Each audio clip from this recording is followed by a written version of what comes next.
Mississippi State and Texas get set to do battle on Saturday afternoon. We're here previewing, predicting, and breaking down this game between the Bulldogs and the Longhorns. Hello, everyone. I'm Chris Phillips. He's Cole the Bear Thompson. Appreciate each and every single one of you tuning in. As always, make sure you hit that like and subscribe button. We are inching ever so close to 30,000 subscribers on YouTube. We can't do it without your love and support. Also, guys, make sure you check out our friends over at FANDUEL, because as always, we are brought to you by our friends at FANDUEL, FANDUEL.com/SECU to join today and get started with $250 in bonus bets when you win your first $5 bet. Once again, that's FANDUEL.com/SECU to get in on the action today. The Mississippi State Bulldogs and the Texas Longhorns get set to do battle in Starkville on Saturday. One thing's for certain: the cowbells will be ringing as the Dogs faithful will try to push forward MSU to get the first SEC win under Jeff Lebby. Meanwhile, Texas got a win.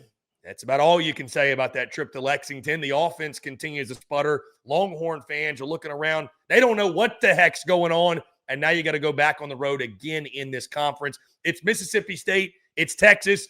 It's going to be a weird one, and we are here talking about it, previewing, predicting, breaking down this game. Hello, everyone. As always, I'm Chris Phillips. Joining me, as he always does, my co-host, colleague, partner in crime, Cole the Bear Thompson. Bear, what's going on, man? Appreciate you taking the time.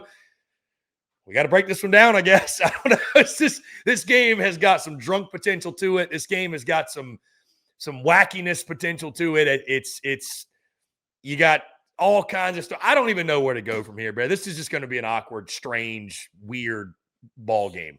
You know, there's somewhere right now, Brandon Walker is trying to talk himself into believing that beating the preseason #1 team is actually a victory for Mississippi State, when clearly it's not even close to being a team that belongs in the ranked conversation after last week. Good God, Texas. What was that? What was that against Kentucky? What was that against San Jose State? I feel like I'm Phil Connor reliving the day of just mediocrity and mundane misery with this offensive personnel and Arch Manning. Mississippi State, guys, why do you keep letting me down? I pick you to beat Texas A&M. You can't get the job done. I pick you to beat Florida. You can't get the job done. Are you really going to have me is this really going to be the week where I pick against you and you finally win? Like, let's just get this over with. This is going to be a bad game. I don't know what to make. And you know what? Honestly, I don't think Texas fans and Mississippi State fans know what to make of this either. Bear, it's going to be a fun one. Saturday afternoon there in Starkville, 3:15 Central Time kickoff, being aired on SEC Network at Davis Wade Stadium. Bear, Texas is a 7.5-point favorite. The over-under is set at 44.5. Texas leads the all-time series 3-2, and of course, the last meeting came last year. Texas won that game in Austin by a final score of 35-13. Bears, we talk about this game, number of different directions we can go. I got to start first, though, with the Texas offense and the matchup against the Mississippi State defense, who, you know, State's defense a week ago, not awful, but at the same time, not great. That's certainly their weakness as a football team. You saw Jaden Ball for Florida break out, had a pretty big day, I think around 150 yards or so on the ground. Florida also threw for 280. So I guess my question, Bear, is just what gives? I mean, something's got to give. It's an unstoppable force against a movable object. Like, something's got to give on Saturday. I almost, Bear, is it bad? Like, I almost trust Mississippi State's defense at this point more than Texas's offense. Like, you're missing wide open guys. You're rushing for 1.7 yards per carry against, all due respect, the Kentucky defensive front. Bear, do you realize that everybody that had played Kentucky to that point up until last week had surpassed their yearly or per game rushing yardage total up until Texas played them? So, I mean, I don't – like, I think the Texas offense is just broken. I don't know that there's any fixing it at this point. Mississippi State defense isn't great, but, like, it's not terrible. I don't know, man. It's not awful. So, I don't know, man. That is going to be an exciting yet horrific – it's going to be like watching a car crash. Like, you just can't look away. Something's going to have to give. I just don't know what it is.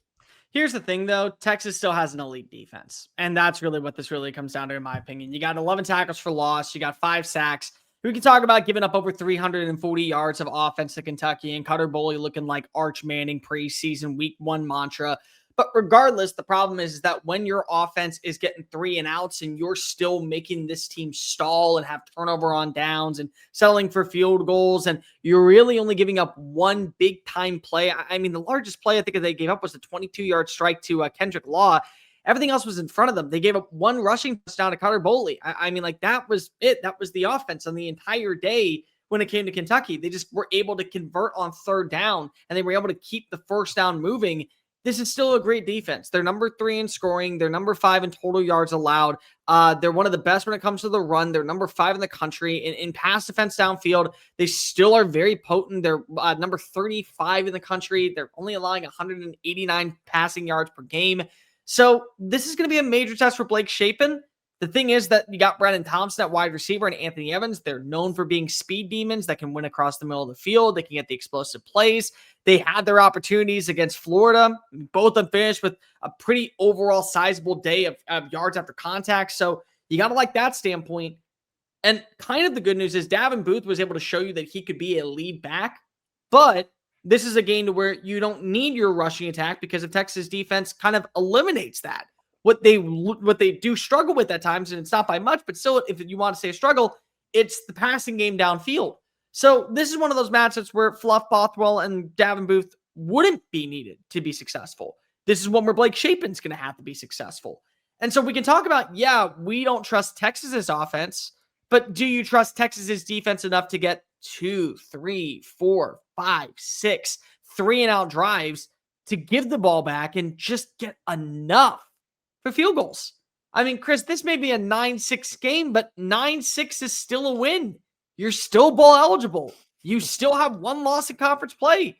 You still have everything in front of you to make the college football playoff. I mean, like, it's crazy to say, but it's a reality.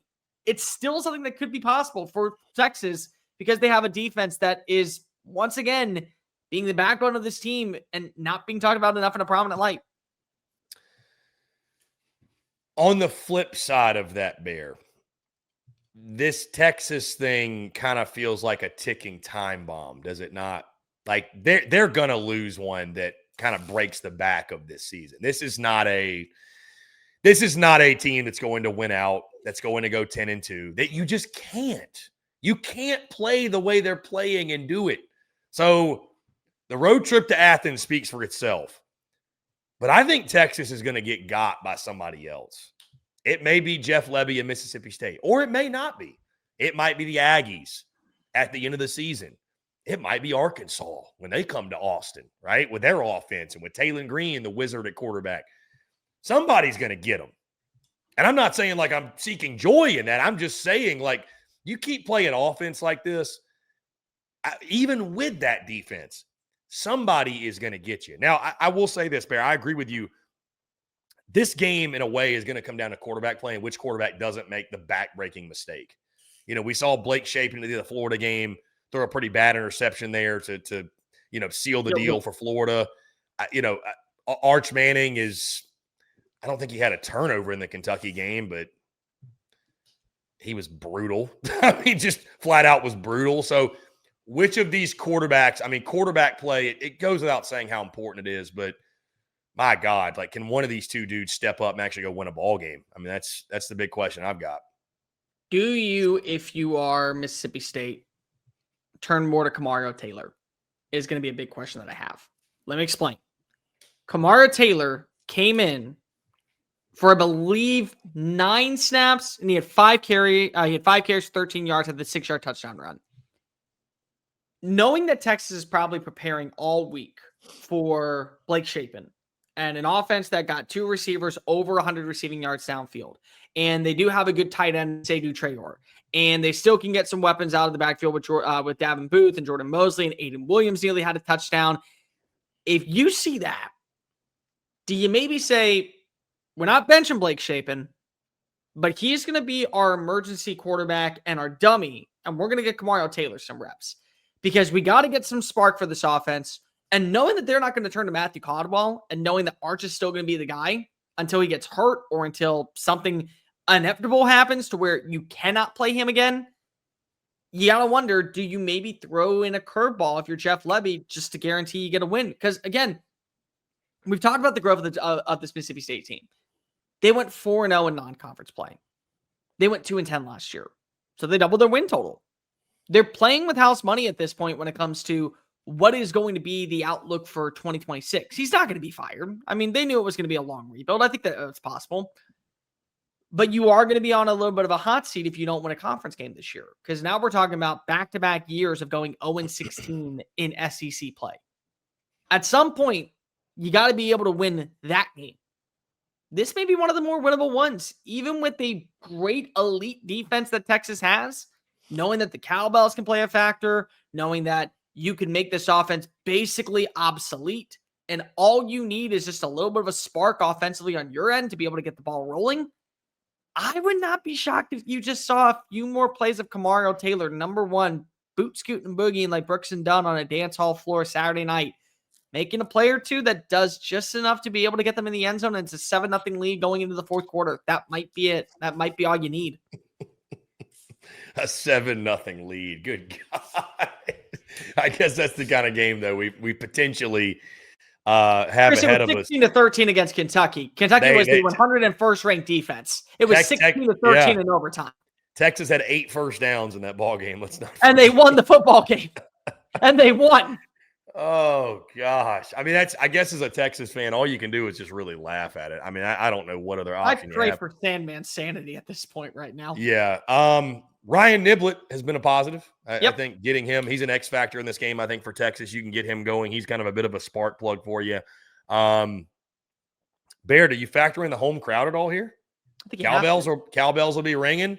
I think this is the first time in a long time. I don't know exactly when the last trip to Starkville came, but this is their first time as an SEC member, obviously. Yeah. Going to Starkville, Mississippi. It has to be. Yeah, it looks like okay, 1991, and Mississippi State won that game 13-6. That might be the score of this one.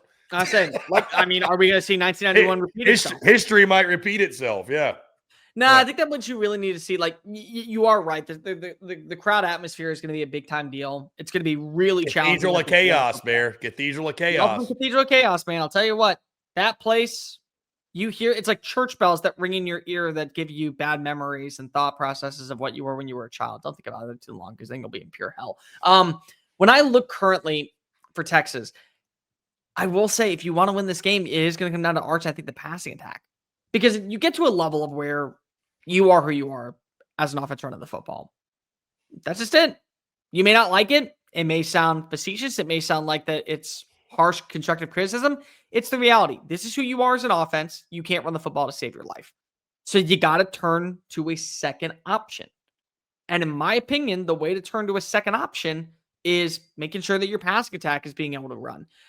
This is a game where I think that you got to see more of Emmett Mosley. He had that big 31-yard strike against Kentucky. I think that you want to get the ball out to Jordan Washington and Jack Endries at the tight end play, be able to win against the linebackers.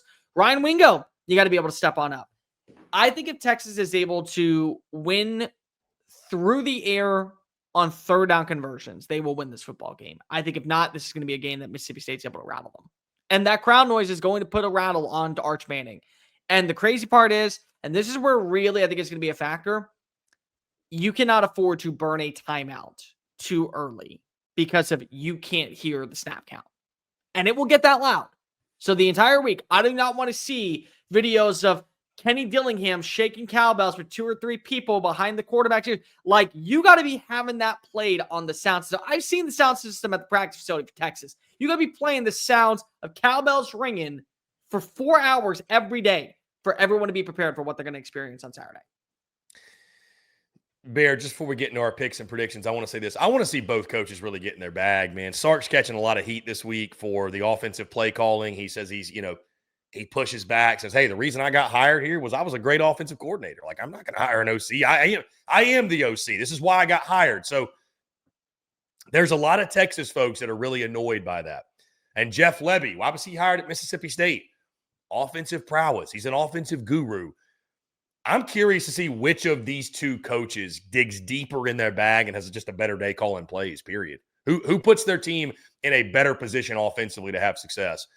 it's a big game for both sides. Sark needs a good game from the offensive play calling perspective. And I mean, obviously the offense needs a good game, period. But like, if we're leaving another game, I just think Texas fans are starting to get really frustrated with the play calling by Steve Sarkisian. So, which there's talk of play callers all over the SEC, but certainly Sark is not immune to that at all. You need to be able to finish drives if you're Mississippi State, because let me just read you off this stat, Chris. They had 324 passing yards, 144 rushing yards, and they had 3 touchdowns. You need to finish with more than that. When you're getting 468 yards of offense and you're getting over 500 yards of offense and you're able to go toe-to-toe with Tennessee and you're able to take down Arizona State that took down Texas Tech, and you're not able to finish drives outside of a few explosive plays, it gets infuriating. So in the standpoint of when you get into the red zone or when you get closer to the goal line, you got to get into your bag of tricks if you're Jeff Lebby, because you are content seeing the numbers grow. But I'll tell you what, you'll take a 252-yard offensive performance if it leads to 28 points. Like, you will gladly take that, because of right now, at least it gives you hope that there is something that is turning in your favor when it comes to finishing and executing on drives. So I'll be interested to see which one is able to get more out of it. Is it the explosive plays from Steve Sarkisian, or is it the ability just to capitalize and close the gap if it is Jeff Lebby? Both are going to be massive things that could decide this outcome of the game. Bear, that being said, let's lock in some picks and predictions for this one. Would you like to start? Or no, you're starting on this one. You're starting on this one. I'm sorry. I can't. You know, Bear, going to the game in Dallas, I thought Texas maybe had turned a corner. You know, I heaped praise onto Arch Manning, and I'm not taking that back, obviously. In that game specifically, like, I thought Arch played well. I thought he did some things that were encouraging signs of maybe what was to come. Texas just completely reverted back to what they were pre-Oklahoma. And not to say they were great in the Oklahoma game, but, you know, there were encouraging signs. Hey, maybe the running game's going to get going. You're actually able to run the football. You stayed stingy with it against Oklahoma. You went back to what you were against Florida and before that, and worse. You're worse than that. And I know there's the factor of the letdown after the Red River shootout. That's something, Bear, we didn't really talk about, but like maybe you attribute some of that to that, although I don't think you can just write off a terrible performance like that, win or lose, because of the game that happened 7 days ago. I just think that's a really bad excuse. This Texas offense scares the heck out of me. That said, they've got an elite defense. They do. And Blake Shapen also gives me some concern. He's going to have to play a really, really solid game for them. Devon Booth is going to have to play a really good game for them. This is a big test for the Mississippi State offensive line, obviously, going up against one of the best front sevens in college football. And like I mentioned earlier in the show, Bear, the Texas offense against the Mississippi State defense, I just, my goodness, it's the greatest pillow fight in the SEC this week. And I don't know what gives with these two sides of the football, what gives with these two units.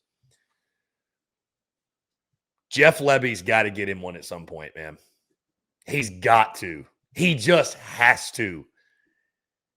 And forgive me for saying this, but it feels like the stars just maybe are aligning. It feels like just maybe this is the Saturday where God shines on Jeff Lebby and smiles on Jeff Lebby and the Bulldogs in Starkville. And I'm going to go out on a limb and say that it happens, because I can't trust Texas offensively for anything. I just can't. I just can't. Again, you talk about teams being due. Nobody is more due in SEC play than Mississippi State. They've come close, haven't been able to get over the hump. I think coming home in front of the home faithful, I think they finally do it. Give me Mississippi State 23, Texas 20. I just think they find a way. Jeff Lebby's due to get his first one. I'm going to call my shot here. Hail State, cowbells ringing all afternoon in Starkville. We all said it, or at least I said it before the season. They're going to get somebody. Texas, you are that somebody. You are that somebody. Give me Mississippi State, Bear. Jeff Lebby and the boys finally break through and get that SEC win.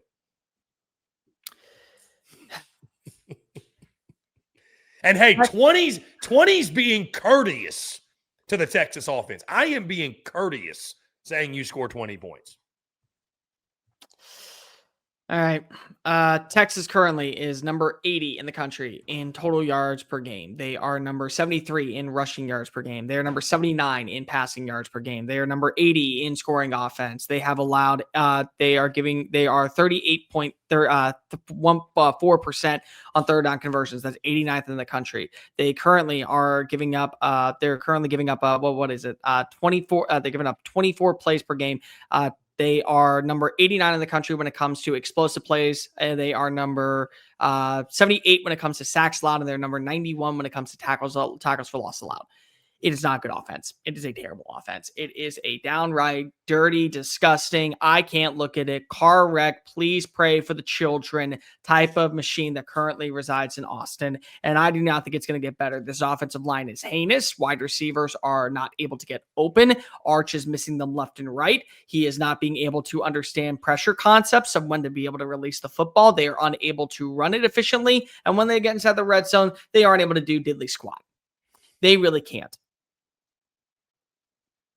But Mississippi State, I picked you twice already. I picked you twice and you screwed me. You screwed me when it came to Texas A&M. I thought you were going to have it. You screwed me last week when it came to Florida. You thought you had it. You almost had an opportunity. First half was awesome against Texas A&M. You went down to the wire against Florida in the swamp and could have ended the Billy Napier era on a high note. I do believe you are going to get somebody. I do not believe that you were going to get Texas. And you know what? Texas is going to get got. It's just not going to be by Mississippi State. So we're going to go back to 1991. We are going to see what happened out in Starkville, Mississippi occur, but we're going to flip it on its axis, and somehow, some way, a 13-6 final score for the Texas Longhorns prevails. We will see one touchdown be thrown in this matchup, and it will come via Arch Manning inside the red zone. And thank God that Texas has an elite defense that's going to finish with at least 6 sacks, 10 tackles for loss, and basically make Blake Shapen obsolete. I bet on you before Mississippi State. I ain't doing it again. You've lost me too much money. You've lost me hours of sleep. You've lost me my sanity. Texas, for the love of God, do not let this be the week where I finally give up and sell my stock on Mississippi State and you let me down. 13-6 final score out in Starkville. Somehow, some way, Texas remains in the hunt for the college football playoff. And the fact that I have to say that is just downright disgusting. To be fair, Bear, State won me money last week. I had them plus 9.5 in that game in the swamp. I took the under, so we still won money. You did. I will say this, win or lose, whether State pulls the upset or not, I love the plus 7.5. And I maybe I'll be wrong, but I love it. I love the plus 7.5.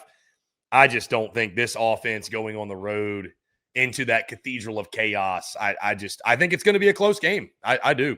I don't see a world in which Texas is just going to, outside of, turnovers, special teams, which could happen, blunders by State. I think outside of that, it is a close ball game that goes into the fourth quarter. So, guys, love to hear your thoughts. I'm going with Mississippi State in the upset. Bear is going with Texas. Who do you agree with? Who do you disagree with? And who's your pick to win this game Saturday in Starkville between Mississippi State and Texas? Guys, it's going to do all for us. We appreciate each and every single one of you tuning in. Before we get out of here, do want to tell you about our friends over at FanDuel, because as always, we are brought to you by our friends at FanDuel. FanDuel's got an offer you don't want to miss this NFL season. New customers can bet just $5 and get $300 in bonus bets if you win. That's right. Pick a bet $5. If it wins, you'll unlock $300 in bonus bets used all across the app. You can build parlays, bet player props, ride the live lines, whatever your style. FanDuel's got you covered. The NFL season's here. The only question is, are you ready to play? Visit FanDuel.com/SECU to download the FanDuel app today and get started. Once again, FanDuel.com/SECU to get in on the action today. Guys, once again, that's going to do all for us. We appreciate you all tuning in. Make sure you hit that like and subscribe button on YouTube. Check us out wherever you get your podcasts, all across your favorite social media platforms, as well as our website, SECUnfiltered.com. For Cole the Bear Thompson, I'm Chris Phillips. We're signing off. Appreciate y'all. Have a great rest of your day. We will talk to you all on the other side.